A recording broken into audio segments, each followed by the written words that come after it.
नमस्कार बच्चों, एक बार फिर से आप लोगों का स्वागत है। आज हम शुरू करने जा रहे हैं मैक्सिमा मिनिमा। दोनों ही मैथमेटिक्स और फिजिक्स में बराबर का इंपोर्टेंस रखता है। फिजिक्स में एंड तक यूज होता रहेगा, मैथमेटिक्स में भी हमें उसके ढंग से पढ़ना होगा।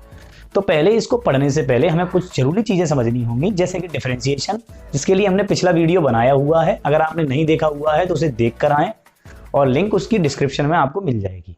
और इसके साथ हम शुरू करने वाले हैं मैक्सिमा मिनिमा को। उससे पहले हम थोड़ा सा उसका यूज देखें, स्लोप वाला, जो हमने डिफरेंशिएशन में सीखा हुआ है। अब वो डिफरेंशिएशन में हमने कुछ सीखा है, उसको थोड़ा सा रिवाइंड कराते हैं।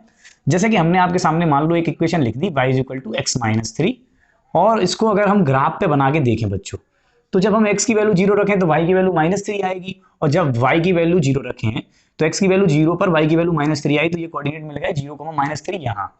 ठीक, अब y की वैल्यू 0 रखने पर x की वैल्यू +3 आई, तो ये कोऑर्डिनेट मिल गया यहाँ। तो ये लाइन ऐसी बन गई। ठीक, अब जब लाइन ऐसी बन गई तो अब मैं अगर आपको बता दूं, जो x एक्सिस के साथ ये एंगल होता है, ये थीटा, ये कहलाता है लाइन का स्लोप।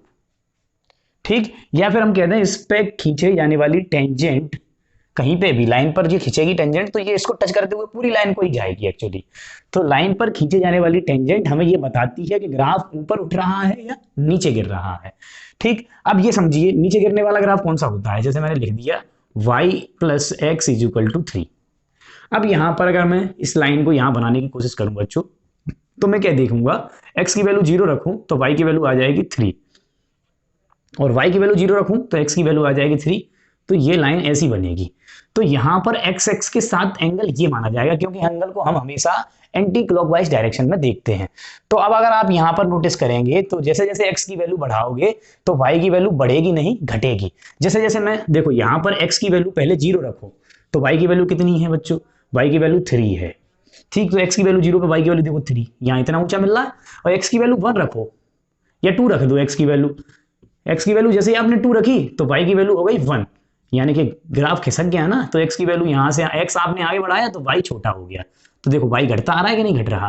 तो x की वैल्यू के साथ y अगर घट रहा हो तो आप ये कहेंगे कि ये डिक्रीजिंग फंक्शन है, क्योंकि इसका x एक्सिस के साथ ये जो एंगल बन रहा है ना, वो ऑब्ट्यूस एंगल बन रहा है, बड़ा एंगल बन रहा है। तो देखो आपको यहां पर देखना है, ये ग्राफ फिसलता हुआ आ रहा है, ये डिक्रीजिंग है।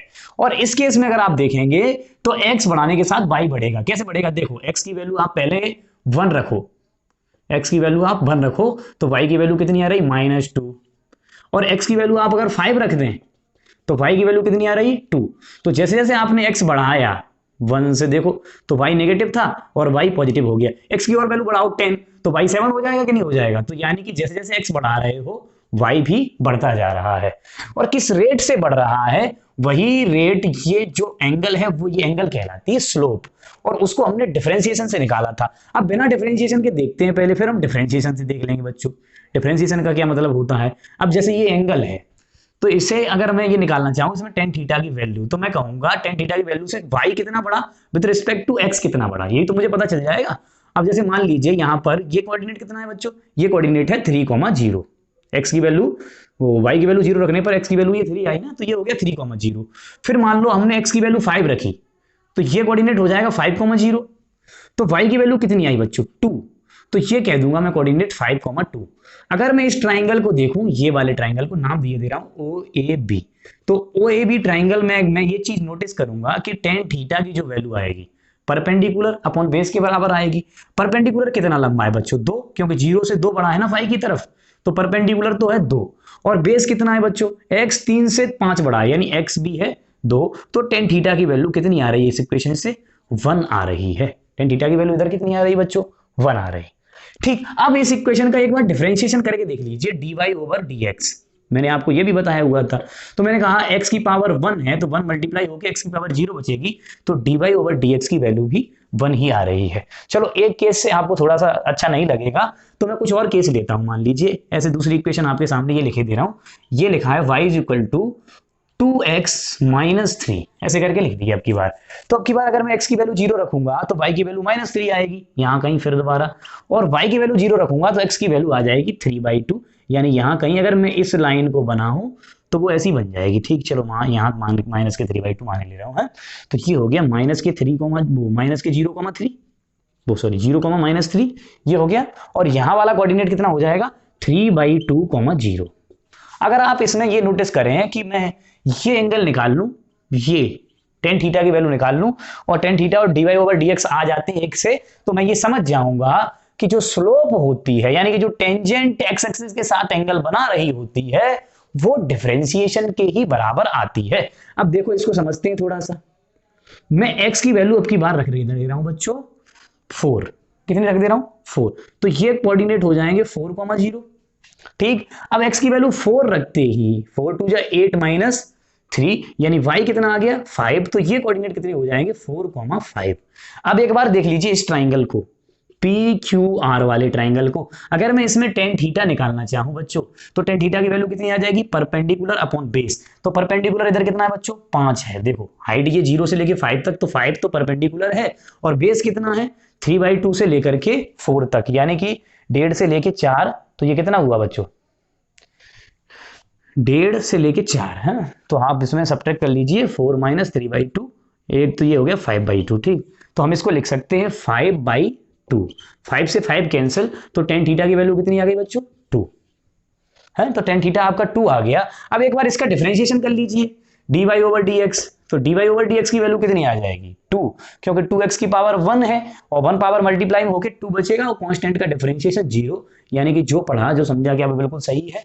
हाँ बिल्कुल सही होता है। एक्चुअली यहां पर ये dy ओवर dx कांस्टेंट आ रहा है क्योंकि फंक्शन लीनियर है, x की पावर 1 चल रही है, x की पावर ऐसे अगर 2 चलने लगे तो ये देख लीजिए, मान लो जो आपके पास एक इक्वेशन है y is equal to x square type, तो यहाँ x की पावर 2 चल रही है ना, तो इसका डिफरेंशिएशन भी आप देखेंगे dy ओवर dx क्या आएगा, वो आ जाएगा 2x।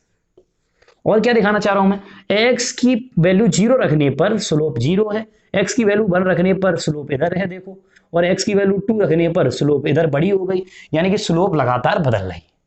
तो ये भी कह रहा है कि x की अलग अलग वैल्यूओं पर dy ओवर dx बदल रहा है, तो dy over dx is actually the slope, और dy ओवर dx यानी डिफरेंशिएशन की मदद से हम किसी भी पॉइंट पर टेंजेंट खींच करके ये बता सकते हैं कि वो बढ़ रही है ऊपर को या घट रही है, एक्स एक्सिस के साथ टेन एंगल कितना बना रही है।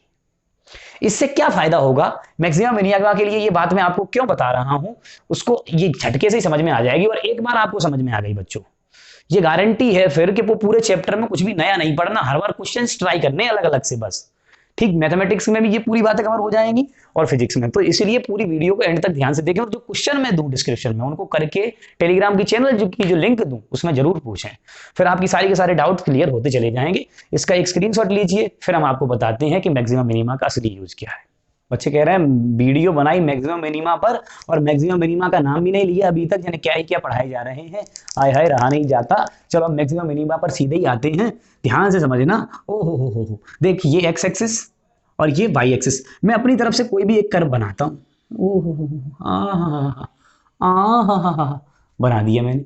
अब देखो क्या, अगर मैं कुछ पॉइंट पर नोटिस करूं, यहां ये और ये मैं नाम दिए दे रहा हूं A B C D E, और बाद बाकी और कोई भी पॉइंट कहीं पे भी, जैसे मान लीजिए यहां पे पॉइंट F और कहीं और पॉइंट यहां मान लीजिए G, तो मैं इन सारे के सारे पॉइंटों में कुछ पॉइंट जो लिख रहा हूं ना A B C D और E, इन पॉइंटों में और पॉइंटों से क्या अलग खासियत है, वो ये है कि वो या तो अपने अगल बगल वाले से सबसे कम है। देखो जैसे ए पॉइंट है तो ए से आगे बढ़ो तो भी वैल्यू ज्यादा आ रही, पीछे बढ़ो तो भी वैल्यू ज्यादा ही है, और यहां बी पे देखो तो आगे बढ़ो तो भी वैल्यू कम है और पीछे भी वैल्यू कम, यानी कि ए और B point C point D E में ये खासियत है कि या तो वो अपने आसपास में मैक्सिमम है या अपने आसपास में मिनिमम है। तो फिर मैथमेटिक्स के हिसाब से इनमें क्या कॉमन है, देखो ध्यान से, कॉमन है इन पे खींचे जाने वाली टेंजेंट। यहां पर टेंजेंट खिंच रही है एक्स एक्सिस के साथ ऐसे, पर यहां पे टेंजेंट खिंच रही है ऐसे, यहां पे टेंजेंट खिंच रही है ऐसे, यहां पे खिंच रही है ऐसे, यहां पे खिंच रही है ऐसे, यहां पे ऐसे और यहां पर ऐसे। तो अगर हम इनमें से A B C D E point की टेंजेंट पर गौर करें तो मैं ये नोटिस कर पाऊंगा कि इन पॉइंट्स की tangent A B C D E, इन सारे पॉइंट्स की टेंजेंट जो है वो एक्स एक्सिस के साथ 0 एंगल बना रही है, यानी एक्स एक्सिस के साथ पैरेलल हैं ये सारी की सारी टेंजेंट। ये इसकी खासियत है किन पॉइंट्स की, A B C D E points की। क्या खासियत है, tangents are parallel to x axis. ओहो, इससे क्या हो गया भाई साहब, इससे बहुत बड़ी कहानी हो सकती है क्या कि मुझे मालूम है टेंजेंट खींचकर मैं किसी भी इक्वेशन पर या किसी भी कर्व पर यह बताता हूं कि वो बढ़ रहा है या घट रहा है। ठीक, अब यहां टेंजेंट खींच करके मुझे यह पता चल रहा है कि ये वाले पॉइंट की टेंजेंट हॉरिजॉन्टल है, तो वो अपने अगल बगल से या तो मैक्सिमम है या मिनिमम है। और टेंजेंट यहां आ कितनी रही है बच्चों, क्योंकि टेंजेंट क्या होता है टेन थीटा, तो टेन थीटा की वैल्यू कितनी आ रही है यहां 0, क्योंकि एक्स एक्सिस के साथ पैरेलल है, तो एक्स एक्सिस के साथ कितना एंगल बना रहे हैं 0, तो इन जगहों पर टेंजेंट कितनी है 0। टेंजेंट 0 इसका मतलब स्लोप 0, स्लोप 0 इसका मतलब dy ओवर dx 0, क्योंकि स्लोप ही तो dy ओवर dx है। हम इतनी देर से आपको यही तो बता रहे हैं। अगर टेन थीटा 0 है implies dy over dx of this equation should be 0। अगर इन पॉइंटों की खासियत में देखूं तो इनका डिफरेंशिएशन किसके बराबर है 0 के बराबर है, ABCD E पॉइंट का। और अगर तो मुझे मैक्सिमम और मिनिमम वैल्यू पता लगानी है तो मुझे क्या करना चाहिए, अब मुझे करना चाहिए उस इक्वेशन के डिफरेंशिएशन की वैल्यू 0 के बराबर पुट कर देनी चाहिए। तो डिफरेंशिएशन को 0 पुट करूंगा तो मुझे वो पॉइंट मिलेंगे या तो वो मैक्सिमम होंगे अपने आसपास या वो मिनिमम होंगे। जैसे मान लीजिए मैंने आपके पास एक इक्वेशन लिख दी y बराबर x square minus 5x plus 6, ये इक्वेशन मैंने आपके पास लिख दी भाई साहब। अब आप ये नोटिस करेंगे कि अगर मैं इसका ग्राफ बनाऊं तो इसका ग्राफ जो है वो अभी तो मैं बता दूं, इसके दो पॉइंट आएंगे, एक रूट्स आएंगे, एक एक्स की वैल्यू आ जाएगी आपकी, तो इसकी क्वाड्रेटिक इक्वेशन को सॉल्व करते हैं तो x square minus 3x minus 2x plus 6x x minus 3 और माइनस 2x माइनस 3, यानी x की एक वैल्यू आ गई 2 और एक वैल्यू आ गई 3। ठीक है भाई साहब, ओके। और x की वैल्यू अगर आप 0 रखेंगे तो यहां पर आपको ये पता चल जाएगा कि दो पॉइंट मिल रहे हैं 2 और 3, और इसका जो कर्व बन रहा है एक्चुअली वो कर्व बनेगा dy ओवर dx, अभी थोड़ा बता रहा हूं कर्व बना के फिर मैं आपको समझाऊंगा। ठीक, 2x 2 यानी कि इस प्रकार का कर्व बनेगा, इस प्रकार का। ठीक, ऐसा कर्व बनेगा इसका। तो मैं आपको इस कर्व से क्या बताना चाह रहा हूं, ये कर्व बनेगा जिसमें यहां पर एक बार मिनिमम वैल्यू आएगी, उसके बाद ये मैक्सिमम होती जाएगी। ये कर्व बनाना आपको अभी समझ में आएगा, थोड़ा सा मैथमेटिक्स और पढ़ेंगे तब। पर इस कर्व की खासियत समझाता हूं इस इक्वेशन की।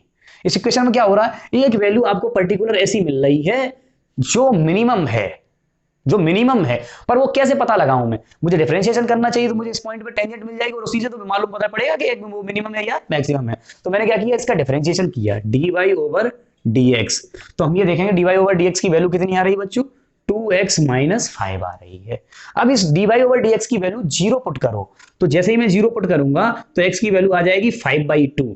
तो ये x की वह वैल्यू आई है जब ये इक्वेशन या तो मैक्सिमम है या मिनिमम है। अब मुझे ये इक्वेशन पहले से ही पता थी तो मैंने ऐसा एक चित्र बना दिया, तो मुझे ये पता चल रहा है यहां देख करके कि ये वैल्यू यहां मिनिमम आने वाली है। y की जो x की 5/2 रख के वैल्यू आएगी उससे छोटी कभी नहीं आएगी। जैसे मैं x की वैल्यू 5/2 इस इक्वेशन में रखूं तो यहां पर x की वैल्यू 5/2 रखने पर ये हो जाएगा 25/4 और यहां पे हो जाएगा माइनस के 25/2 और ये हो जाएगा प्लस 6, तो ये हो गया प्लस के 25/4, सॉरी माइनस के 25/4 प्लस 6, तो 6 माइनस 25/4 यानी कि y की वैल्यू आ गई माइनस के 1/4। तो y की ये मिनिमम वैल्यू आई है माइनस की 1/4 और ये तब आई है जब x की वैल्यू रखी हमने 5/2। तुम खुद सोच लो, यहाँ पे ये 2,0 मिल रहा है और ये 3,0 मिल रहा है, तो ये बीच में ही तो मिला 5/2,0 और उस पर ये वैल्यू अपने आप आ रही है कितनी माइनस के 1/4। ठीक, अब इसको थोड़ा सा और समझते हैं, माइनस की 1/4 से क्या और छोटी बड़ी आ सकती है, तो वैल्यू पहले रख के चेक कर लेते हैं। चल, अगर मुझे लग रहा है कि 5/2 से और छोटी वैल्यू से काम चल सकता है तो मैं एक बार x की वैल्यू 1 रख ले रहा हूं। अगर माइनस 1/4 से कम आ रही है तो मतलब हम पढ़ रहे हैं वो गलत है।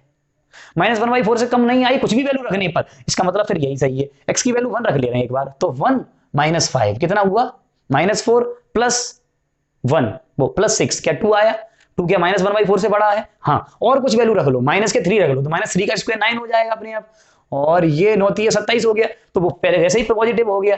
वो वैल्यू बच्चों सबसे कम माइनस के 1/4 ही आनी है। पर तुम्हें तो ये पता चल रहा था मैक्सिमम मिनिमा से, या तो वो मैक्सिमम होगा या मिनिमम होगा, और वो कब होगा, जब डिफरेंशिएशन जीरो के बराबर आए, यानी कि इस इक्वेशन का dy/dx जीरो के बराबर आए, तो आपने ये चेक कर लिया कि वैल्यू या तो मैक्सिमम आएगी या मिनिमम। पर तुमने डायरेक्ट कैसे कह दिया सर कि ये मैक्सिमम है या मिनिमम है? अब डायरेक्ट कह देने का तरीका मैं आपको बताता हूं। ठीक, अब जैसे मान लीजिए इसके साथ ही यहां दूसरा क्वेश्चन होता y is equal to minus k x square plus 5x plus 6, इस टाइप से क्वेश्चन होता आपके पास। ठीक है बच्चों, अब यहाँ पे क्या करते, या फिर ऐसे कर लो, यहाँ पे x माइनस एक्स स्क्वायर, यहाँ पे -6 कर लो। ठीक, ऐसा करके देख लो इस इक्वेशन को। तो हम अगर इस इक्वेशन को देखें तो यहाँ पर मुझे पता चलेगा कि इसमें जो वैल्यू आएगी वो dy/dx की वैल्यू जीरो के बराबर करो। पहली बात तो dy/dx की वैल्यू जीरो के बराबर करी तो ये -2x + 5 हो गया। ठीक, तो यहां से x की वैल्यू कितनी आ रही बच्चों, -5/2 आ गई कि नहीं आ गई? ठीक, x की वैल्यू कितनी आई यहां से 5/2। तो 5/2 पर यहां चेक कर लीजिए, या तो वैल्यू मैक्सिमम होगी या मिनिमम होगी। पर इसमें और इसमें क्या अंतर है? यहां पे मैंने डायरेक्ट कैसे कह दिया, या फिर डायरेक्ट कह सकते भी हैं या नहीं कह सकते, ये हमें समझना है कि वैल्यू, मुझे ये तो पता चल गया कि मैक्सिमम या मिनिमम वैल्यू तब मिलने वाली होगी जब हम डिफरेंशिएशन करके जीरो के बराबर करें, तो x की जो वैल्यूज आएंगी वो y के लिए या तो मिनिमम वैल्यू देंगी। रिपीट कर रहा हूं, यही बात समझने की है। डिफरेंशिएशन करके जीरो के बराबर करो और x की जो वैल्यू आए वो y की वैल्यू को, जो x की वैल्यू यहां वापस पुट करोगे तो y की वैल्यू या तो मैक्सिमम होगी या मिनिमम होगी। वो मैक्सिमम है या मिनिमम है, ये कैसे चेक करें? समझने वाली बात ये है, वो मैक्सिमम है या मिनिमम है, ये कैसे चेक करें। अब पहले इसका पूरे का एक बार स्क्रीनशॉट ले लीजिए, इसमें क्या क्या खास बात मिली है, फिर हम आपको और डिटेल में समझाते हैं कि वैल्यू मैक्सिमम कब मिलती है और मिनिमम कब मिलती है। जैसे मान लीजिए बच्चों, आपके पास एक ये कर्व है और एक बार ये कर्व है, तो आपको मालूम है कि ये मैक्सिमम या मिनिमम इस जगह पे मिल रहा है। ठीक है, इस जगह पे हमने टेंजेंट खींची, पर हम इसके बाद आगे देखें टेंजेंट को, तो इससे पहले वाली टेंजेंट देखें, ये फर्स्ट नंबर की टेंजेंट, ये दूसरे नंबर की और ये तीसरे नंबर की। तो ऐसे करके पहले, फिर दूसरे नंबर, फिर तीसरे नंबर पर। और इस वाले केस में अगर टेंजेंट देखें, पहले नंबर, दूसरे नंबर और तीसरे नंबर की टेंजेंट देखें, इन दोनों केस में, तो हम ये देखेंगे कि टेंजेंट जो है वो लगातार पॉजिटिव से नेगेटिव हो रही है, लगातार पॉजिटिव से नेगेटिव। पहली टेंजेंट ऐसे थी, फिर थोड़ी वो जीरो हुई, फिर वो नेगेटिव हो गई। देखो ये एक्स एक्सिस के साथ एंगल जीरो ही आता है ना, देखो यहाँ पे एक्स एक्सिस बना लीजिए, तो देखो ये एक्स एक्सिस के साथ पॉजिटिव एंगल, ये जीरो एंगल और ये नेगेटिव एंगल। टेन थीटा की वैल्यू 90 से ज्यादा पर नेगेटिव आती है ना। अब यहाँ देख लीजिए, यहाँ पे भी एक्स एक्सिस ऐसे ड्रॉ कर लीजिए बच्चों, तो ये देखो पहले तो एक्स एक्सिस के साथ नेगेटिव एंगल बनना था, फिर जीरो बना, अब पॉजिटिव बन गया।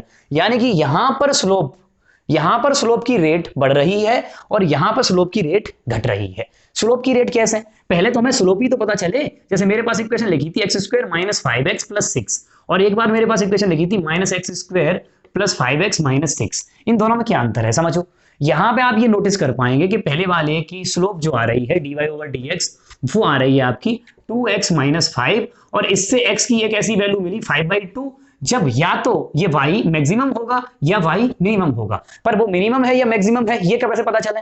इस पूरे का एक बार और डिफरेंशिएशन करो, क्योंकि स्लोप के चेंज होने की रेट देखो। इस वाले केस में क्या हो रहा है, स्लोप जो पहले क्या थी, वो नेगेटिव थी, फिर वो पॉजिटिव हुई, यानी कि स्लोप की रेट बढ़ी, यानी स्लोप का डिफरेंशिएशन पॉजिटिव। और इस वाले केस में देखो स्लोप की रेट घटी, पहले वो नेगेटिव थी, वो पहले पॉजिटिव थी, अब वो नेगेटिव हो गई, यानी स्लोप की रेट घट गई। स्लोप की रेट क्या होती है? dy/dx का डिफरेंशिएशन। डिफरेंशिएशन तो स्लोप है, और स्लोप का डिफरेंशिएशन तो स्लोप की रेट आएगी ना, क्योंकि डिफरेंशिएशन से आपको रेट ही तो मिलती है। यहां पर स्लोप की रेट क्या है, घट रही है, और यहां स्लोप की रेट बढ़ रही है। तो खुद सोचो, जब स्लोप की रेट बढ़ रही हो तब वैल्यू आपको क्या मिलेगी, मिनिमम, और जब स्लोप की रेट घट रही हो तो वैल्यू आपको क्या मिल रही है, मैक्सिमम। देख यहां घट रही है तो वो सबसे मैक्सिमम वैल्यू है, जब बढ़ रही है तो वो सबसे मिनिमम। अब घट रही है बढ़ रही है ये कैसे पता चले? तो ये जो आपको स्लोप दे रखा है ना, इसका एक बार और डिफरेंशिएशन करो तो इससे स्लोप की रेट मिल जाएगी। तो d2y/dx स्क्वायर लिखते हैं इसको, डबल डिफरेंशिएशन करो तो वो वैल्यू आ रही है 2। और एक बार इस केस में डबल डिफरेंशिएशन करो तो इस केस में पहले तो dy/dx कितना आया बच्चों, ये आया -2x + 5। एक बार और डिफरेंशिएशन करो तो d2y/dx स्क्वायर, और ये आ गया आपका बच्चों -2। तो इस केस में देखो +2 आया है। तो मैंने पहले भी आपको इसका कर्व बना के दिखाया था, वो कर्व ऐसा आया था। यानी कि यहां स्लोप की रेट बढ़ रही है, पॉजिटिव आ रही है, यहां स्लोप की रेट पॉजिटिव आ रही है, नहीं डबल डिफरेंशिएशन क्या आ रहा है, पॉजिटिव। तो पक्का जब डबल डिफरेंशिएशन अगर पॉजिटिव आ जाए तो आपको जो वैल्यू मिलने वाली है वो मिनिमम मिलने वाली है, क्योंकि उससे ज्यादा ही मिलेंगी आगे। ठीक, तो डबल डिफरेंशिएशन की वैल्यू अगर पॉजिटिव आ जाए तो आपको मिलेगा मिनिमा, यानी कि d2y/dx² अगर आ जाए ग्रेटर देन 0 तो आपको क्या मिलने वाला है, मिनिमा मिलने वाला है। ठीक, अब डबल डिफरेंशिएशन की रेट नेगेटिव आ गई, यानी कि रेट घट रही है, तो आपको मैक्सिमा मिलने वाला है, यानी d2y/dx² अगर आ जाता है लेस देन 0 तब आपको मिलने वाला है मैक्सिमा। बोलो समझ आया कि नहीं आया?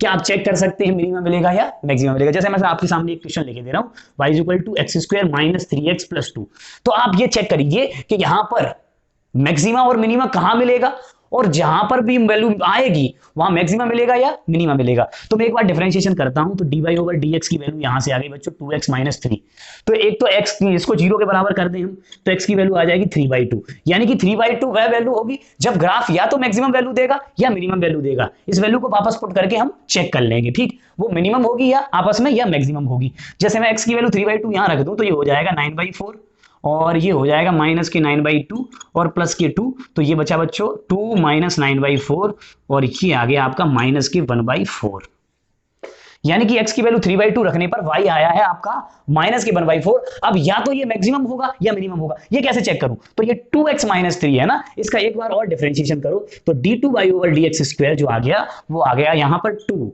तो पक्का ये वैल्यू आपकी मिनिमम होगी। इसमें कोई और वैल्यू रख के देखोगे तो वो माइनस के 1/4 से ज्यादा ही आएगी। तो इस ग्राफ में आपको ये पता चला कि मैक्सिमम या मिनिमम वैल्यू माइनस की 1/4 है, वो 3/2 पर आई है, और वो मैक्सिमम है या मिनिमम है ये कैसे चेक हुआ? डबल डिफरेंशिएशन करके। मुझे उम्मीद है कि आपको ये बात समझ आ गई होगी कब मैक्सिमम मिलना है और कब मिनिमम मिलना है। आप पहले डिफरेंशिएशन करके चेक करेंगे उन जगहों पर या तो मैक्सिमम मिलेगा या मिनिमम मिलेगा, फिर आप अगर डबल डिफरेंशिएशन करके ये चेक कर लेंगे कि वहां मैक्सिमम मिल रहा है या मिनिमम मिल रहा है। डबल डिफरेंशिएशन की वैल्यू अगर ग्रेटर देन 0 आ जाए तो मिनिमम मिलेगा, और डबल डिफरेंशिएशन की वैल्यू लेस देन 0 आ जाए तो मैक्सिमम मिलेगा। कैसे मिलेगा ये मैं आपको समझा चुका हूं। तो ये पूरा केस होता है मैक्सिमा और मिनिमा का। क्वेश्चन प्रैक्टिस करने के लिए ढेर सारे क्वेश्चन है भाई साहब, किताबें भरी पड़ी है, लेकिन उन सब में यही कंसेप्ट दिमाग में रखना है, सब में यही कंसेप्ट दिमाग में रखना है। और एक बार आप ये दिमाग में रख पाए तो बहुत सारी चीजें इससे कवर होती जाएंगी। फिजिक्स में भी स्टेबल इक्विलिब्रियम, अनस्टेबल इक्विलिब्रियम, कब मैक्सिमम फोर्स है, कब मिनिमम फोर्स है, कब मैक्सिमम मिनिमम वेलोसिटी, एक्सेलरेशन, बहुत जितनी भी चीजें होंगी इससे बहुत ढंग से कवर हो जाएंगी। बस ध्यान में क्या रखना है, मेरी तसल्ली के लिए एक क्वेश्चन लास्ट में कमेंट बॉक्स में और बता दीजिएगा। मैंने लिखा y=2x² - 3x, या फिर -2x² + 3x - 6, और आप मुझे ये बता दीजिएगा जल्दी जल्दी, स्क्रीन पॉज करके सॉल्व करो, जल्दी से सॉल्व करो और बताओ कि यहाँ पर मैक्सिमा और मिनिमा कहाँ कहाँ मिलेगा, और जहां भी मिलेगा वहां मैक्सिमा है या मिनिमा है। चलो मैं चेक करता हूँ। dy/dx कितना आ रहा है यहाँ बच्चों, यहाँ पर dy/dx की वैल्यू आ रही है बच्चों -4x + 3। अब ये मिनिमम है या मैक्सिमम है ये कैसे चेक करें? तो उससे पहले इसमें x की वैल्यू कितने पर मैक्सिमम और मिनिमम आ रही है, इसको 0 के बराबर करेंगे तो x की वैल्यू कितनी आ जाएगी -3/-4, यानी कि x की वैल्यू आ गई 3/4। x की वैल्यू 3/4 वापस पुट करके चेक कर लोगे y की वैल्यू कितनी आ रही है। अब वो मैक्सिमम है या मिनिमम है ये कैसे चेक करें? इसका एक बार और डिफरेंशिएशन करो, वो -4 आया है, इसका मतलब वो पक्का मैक्सिमम ही होगी इस वैल्यू को यहां पुट करने पर। तो ऐसे हम चेक करते हैं मैक्सिमा और या मिनिमा, और यही इसके पीछे का कंसेप्ट है। अभी बहुत सारी चीजें इसमें अभी मैंने नहीं बताई हुई हैं कि मैक्सिमम x की वैल्यू 1 से ज्यादा आ जाए तब क्या होगा, कम आ जाए तब क्या होगा। वो मैथमेटिक्स पढ़ाते समय मैं वीडियो उनके लिए अलग बनाऊंगा। इतना मैंने ये सिर्फ इसलिए बताया जिससे आपको फिजिक्स का बेसिक मैक्सिमम मिनिमा समझ में आता रहे। और ये अपनी कथा में यही समाप्त करता हूं। आपको ये वीडियो कैसा लगा कमेंट बॉक्स में जरूर बताइएगा। तब तक के लिए धन्यवाद, नमस्कार।